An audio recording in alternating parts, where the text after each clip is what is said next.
Assalamualaikum warahmatullahi wabarakatuh. Alhamdulillahi wahda sadaqa wa'da wa nasara wa'da wa azza junda wa hazamal ahzaba wahda. Wassalatu wassalamu ala rasulillah Muhammad ibn Abdillah wa ala alihi wa sahbihi wa mawala la hawla wa la quwwata illa billah. Subhanaka la ilma lana illa ma 'allamtana innaka antal alimul hakim. Rabbi shrah li sadri wa yassir li amri wahlul 'uqdatam min lisani yafqahu qawli wahdi qalbi bihaqqi sayyidina Muhammad wa ala alihi wa sahbihi ajma'in. Amma ba'du. Para alim ulama yang kita muliakan, mohon maaf tidak sebut satu persatu. Wabil khusus pimpinan FS3B Maulana, pengurus Masjid Al-Hijrah, jamaah sekalian yang mudah-mudahan kita semua dimuliakan oleh Allah Subhanahu wa Ta'ala. Alhamdulillah, kembali pagi ini kita kumpul dalam rangka sama-sama menimba setetes ilmu Allah di lautan. Mudah-mudahan dengan kumpul kita ini malaikat akan memberikan keberkahan kepada kita semua.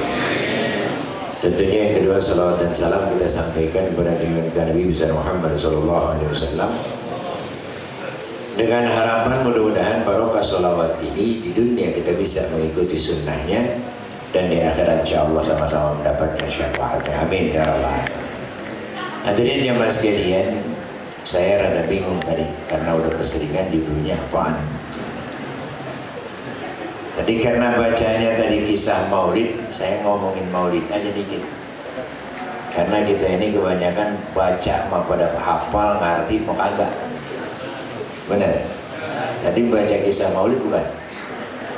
Bukan. Itu mah pujian kepada Nabi, kisahnya mah. Karena kita anggap bahwa salawat itu kisah Nabi, bukan. Itu mah pujian kepada Nabi. Ya. Apalagi tadi nurun fawqa kulli nuri, ada dari nurun ala, bedanya di mana? Kalau Sumtuduron nyebutnya nurun fawqa kulli nuri, tapi dalam Barzanji nurun, bedanya di mana? Gue mau baca doang. Saya sekalian, makanya kita ini yang pertama kita kudu tahu dulu kenapa Rasulullah itu di langit namanya Ahmad, di bumi namanya. Satu. Yang kedua, nama Nabi itu disebut di Quran cuma 4 kali, tapi Nabi Isa 25 kali. Kenapa bisa begitu? Ini nih. Kita ambil yang pertama dulu. Kenapa Nabi itu namanya di langit itu Ahmad, kok di bumi namanya? Yang pertama, bahwa kita ketahui Rasulullah itu proses penciptaannya tidak seperti kita. Kalau Rasulullah itu penciptaannya ada 3 kali penciptaan, makanya kalimatnya basarun lakal. Rasulullah itu kan sama.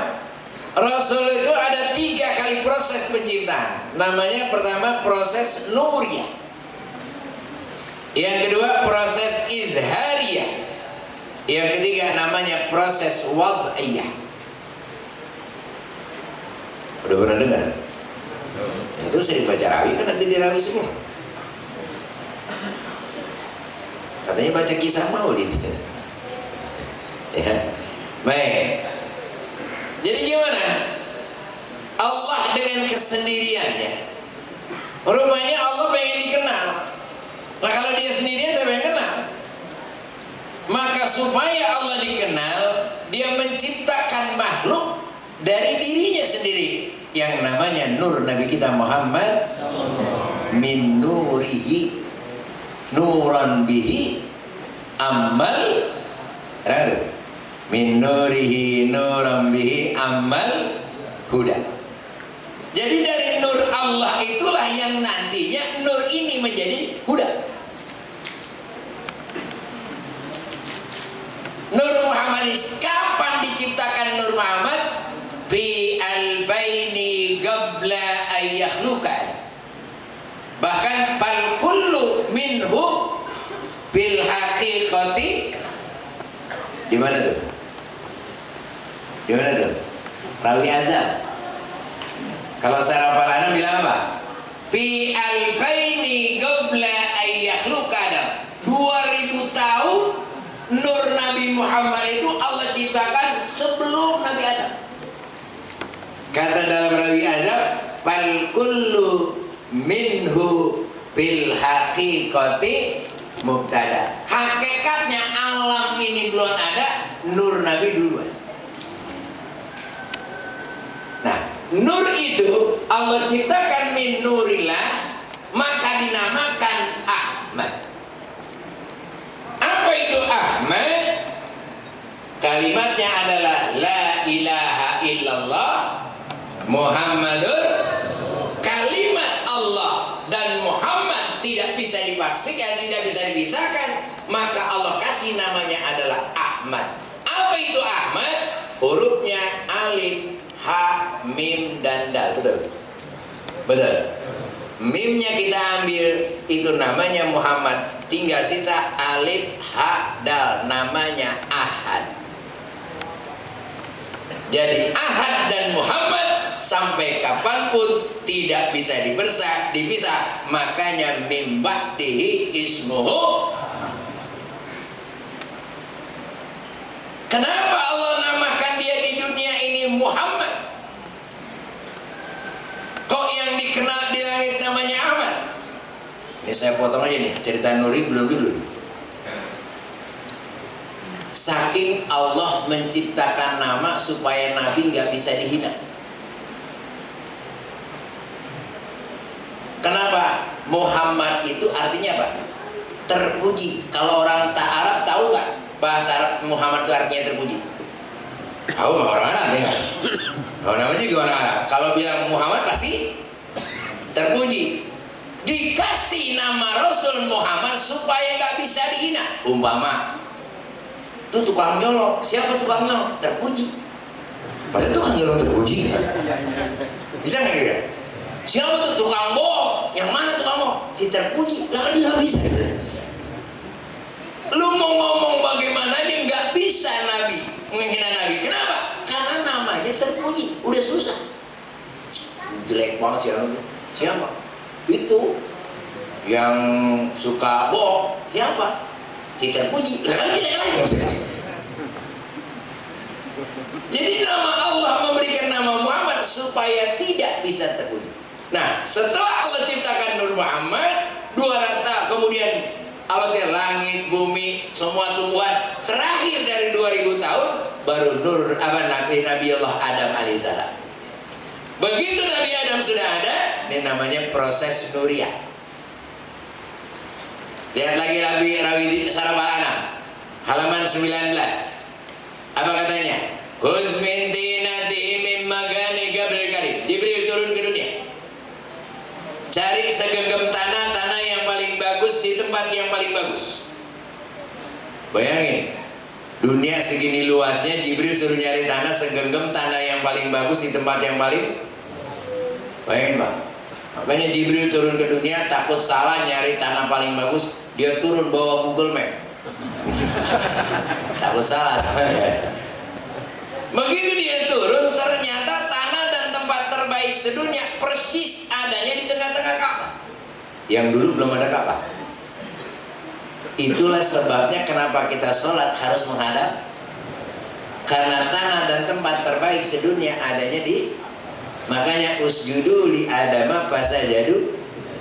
Baik, bro. Begitu turun malaikat Jibril, diambil itu tanah. Setelah diambil, sumatopa bil ars. Ini ada di Saraf Al-Anam. Kemudian malaikat Jibril bawa itu tanah, dia taruh. Wa ghasala bi bahri tasnim. Itu tanah dia cuci di sungai Tasnim. Begitu dicuci oleh Jibril, itu tanah berubah menjadi cahaya.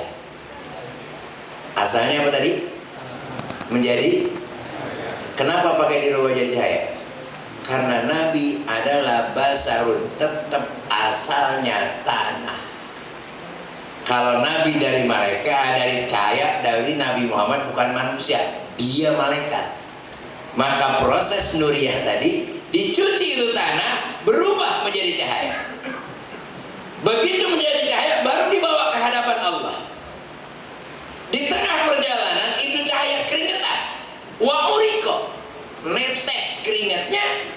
Kemudian Allah mengatakan kullu jami'an biya huliku min nuri Muhammadin sallallahu alaihi wasallam. Nabi-nabi yang akan datang, sumber cahayanya itu bersumber dari cahaya Nabi kita Muhammad. Dibawa ke hadapan Allah. Nah ini dia.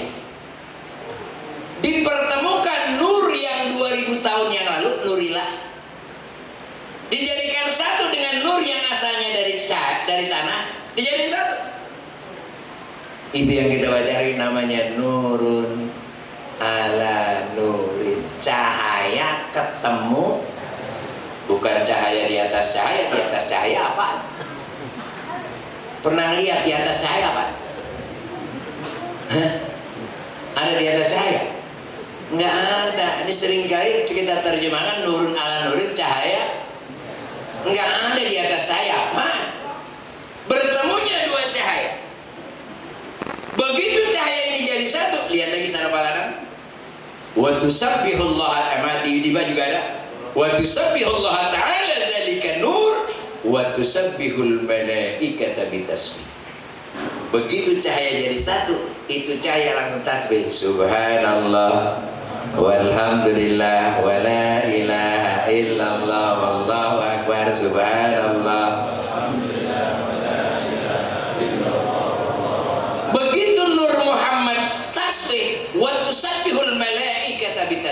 Malaikat ngikutin tasbihnya nur Nabi Muhammad. Itulah salah satu sebab kenapa Rasulullah derajatnya lebih tinggi dari malaikat. Karena malaikat yang ngajain tasbihnya adalah nur Nabi kita Muhammad. Ini sebenarnya masih panjang ceritanya. Saya singkat aja. Ini ada perdebatan antara malaikat sebetulnya. Saya singkat aja. Wa wadda'a fi zuhri Adam. Barulah nur Nabi ditaruh di pundak Adam. Begitu ditaruh di pundak Adam, baru Allah mengatakan usjudu li Adama fasajadu illa. Nah dari nur dari Nabi Adam inilah mulai pindah-pindah. Dari mulai Nabi Adam sampai ayahnya Abdullah ditukir dalam satu bahar tawil. Lihat Sarafal An'am halaman 46 ada kalimat bahar tawil. Tanaqalta bi aslabi arbabi su'dadi kadza samsu bi abrajiha tatanaqal wa sirta sariyan fi butunin tasharafat dan seterusnya. Nyampe gak rawinya balik kembali? Sampai ke sini gak? Dan dipunggal mulu sebagai rawi. Jadi nemu-nemu ya. Sampai tuh. Sampailah ke ayahnya Abdullah. Ini baru namanya proses nur. Proses izhariyah. Lihat rawi diba, masih ada apa enggak? Hakimun azhara badiu hikamihi wal ajaib bi tartibi tarkibi hadhil ghalib. Apa itu? Khalaqahuhan wa adudan wa lahman wa jildan. Ada tuh? Apa? Maknanya apa? Pokoknya begitu dah. Allah yang maha bijaksana ingin menciptakan Nabi secara zahir dengan bentuk apa? Hakimun azhara badiu kamil wajib bitartibi tarkibi hadhil gawal. Allah akan ciptakan Nabi dengan bentuk yang asli, cuma bentuknya gawalib. Apa itu ghalib? Makna qalbun. Qalbun itu bolak-balik. Bolak-balik itu depan belakang sama. Apa itu bolak-balik depan belakang sama? Kelise. Bapak kenal masih gak kelise? Foto dulu pakai kelise nggak? Kalau kelise ada gambarnya nggak tuh? Ada kan? Rambutnya ada? Matanya? khalaqamu wa adu dan walahman wajildan. Itu udah dilengkap, ada di kelise. Allah ciptakan Muhammad bentuknya kelise, udah ada rambut, udah ada ini, tinggal nyetak. Barulah nur ini dimasukkan ke ke Aminah. Begitu masuk ke Aminah, maka kata Aminah, saya selama hamil wala alaman wala sikot,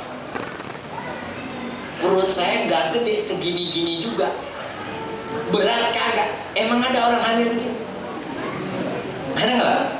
Lah kenapa kok Aminah ada? Karena yang dihamil Aminah bukan bayi, fotokopi, klise.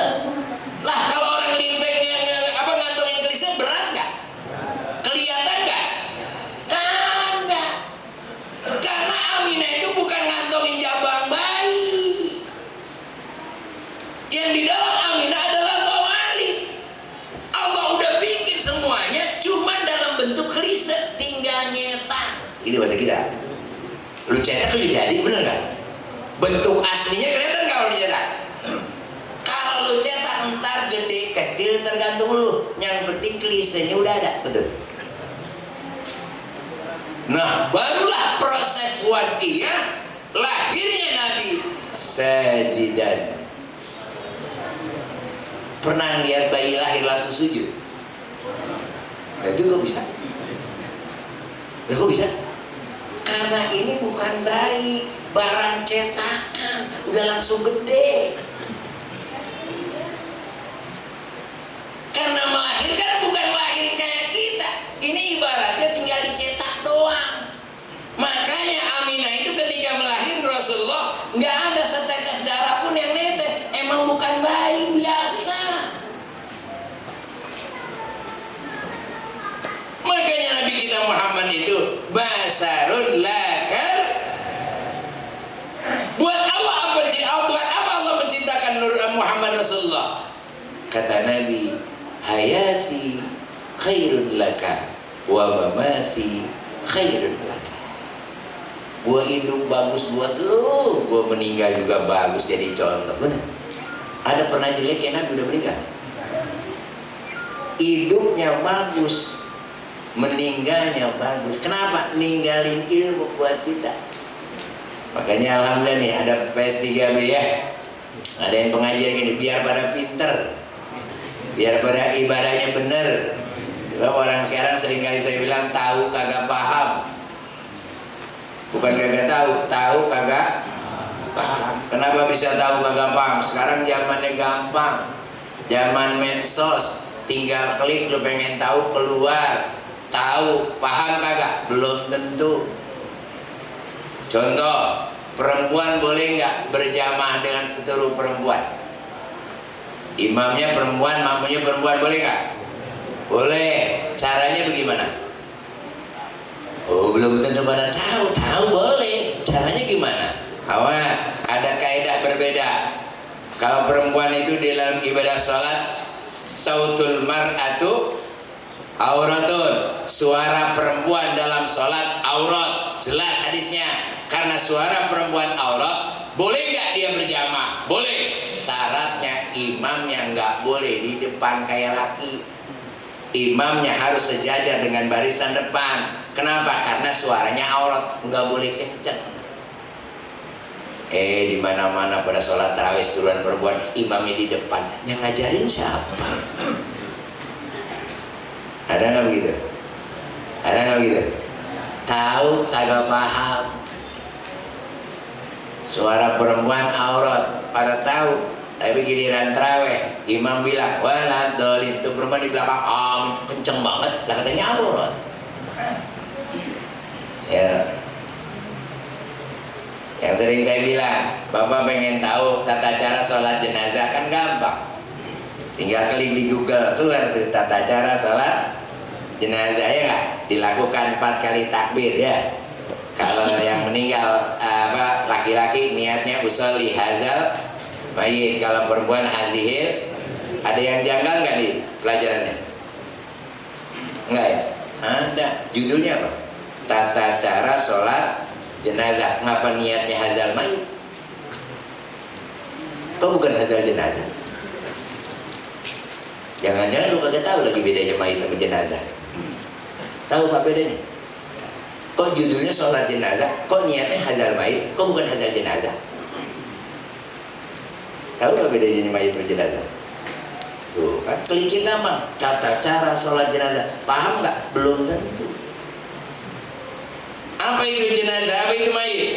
Orang yang meninggal namanya, benar? Yang meninggal namanya, tempat bawa mayit namanya kurung batang atau keranda. Ya, yang meninggal tempat bawa mayit. Ketika mayit masuk ke dalam kurung batang namanya jenazah. Al-mayitu ala na'is. Mayit masuk ke dalam keranda namanya jenazah. Artinya apa? Mayitnya nggak kelihatan. Kalau kelihatan makhluknya namanya mayit. Kalau nggak kelihatan namanya jenazah. Betul? Makanya ketika Anda menyolatkan, lihat dulu itu mayitnya kelihatan apa kagak. Kalau kelihatan kerandanya dibuka, maka niatnya hazal mayit. Kalau kerandanya ditutup, berarti mayitnya nggak kelihatan, maka niatnya hazal jenazah. Kenapa dibedakan tertutup sama terbuka? Ya, bisa jadi di dalam kurung batang bukan orang, kedebong. Bisa nggak? Bisa nggak? Bisa nggak ke namanya kurung batang kosong? Dia bawa dari mana-mana berat sampai sono, usoli hazal mayit, mayitnya kagak. Maka ulama membedakan, kalau lu lihat hazal mayit, kalau nggak kelihatan hazal jenazah. Makanya orang kalau pinter ketahuan, kalau giliran dia jadi imam sholat jenazah, begitu dilihat ada kurung batang di depannya, dia buka dikit tuh, walaupun sedikit tuh, tutupnya dibuka biar kelihatan, oh ada nama mayitnya, maka hazal mayit. Bener nggak? Kita mau dibuka sama itu hazal mayit dari mana lo? Benar. Ini namanya kembali lagi. Maka oleh karena itu, alhamdulillah ada kuliah subuh ini menambah pengalaman kita. Saya khawatir apa yang kata Allah, hal yastawil ladina ya'lamuna wal ladina la ya'lamun. Emang lu kira sama orang yang tahu sama yang paham? Karena orang sekarang anggap hukum Islam udah sempurna. Belum. Kenapa kudu banyak haji? Karena hukum Islam belum sempurna. Yang sempurna Nabi jadi manusia. Selesai. Hukum Islam belum sempurna. Masih banyak yang harus kita gali. Contoh saya kasih tahu.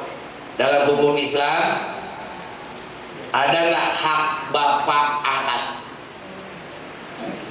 Ada nggak? Ada. Bapak angkat, anak angkat gak ada hak. Lah bagaimana? Tuh anak gua gedein, gua pungut, gua gedein jadi orang. Begitu banyak harta meninggal, masa gua yang ngerawatin kagak kebahagiaan? Tuh hukum tuh masih ada tuh, betul? Banyak hukum yang harus kita gali. Apalagi contohnya dalam hukum Islam, anak 7 tahun boleh dinikahin nggak? Boleh. 9 tahun boleh. Tapi hukum negara mana yang lo pakai? Yo. Secara hukum Islam, bapak boleh nggak maksa anak? Dalam hukum negara, yang mana yang kita pakai? Katanya waman lam yahkum bima anzal faulaika humul kafirun. Ini salah kaprah, akhirnya apa? Jadi orang teroris. Gara-gara nggak paham tentang fikih, sok menafsirkan fikih, dalilnya waman lam yahkum bima anzal. Ini banyak terjadi teroris gara-gara salah menafsirkan. Ini maksudnya. Banyak hukum Islam itu, awas, ada yang mulai direvisi, ada yang kita gali kembali. Kata Kiai Gus Baha, masih ada sekitar 200 hukum Islam yang ada di dalam Al-Quran belum tergali. Ya, insya Allah, siapa tahu nih jamaah dari PS3B yang bisa menggali 200 hukum fikih yang belum tergali. Amin. Masya Allah jadi alim semua. Amin. Insya Allah berkah dari Allah Subhanahu Wa Taala. Saya kira ini aja. Kurang lebih mohon maaf. Billahi taufiq wal hidayah. Assalamualaikum warahmatullahi wabarakatuh.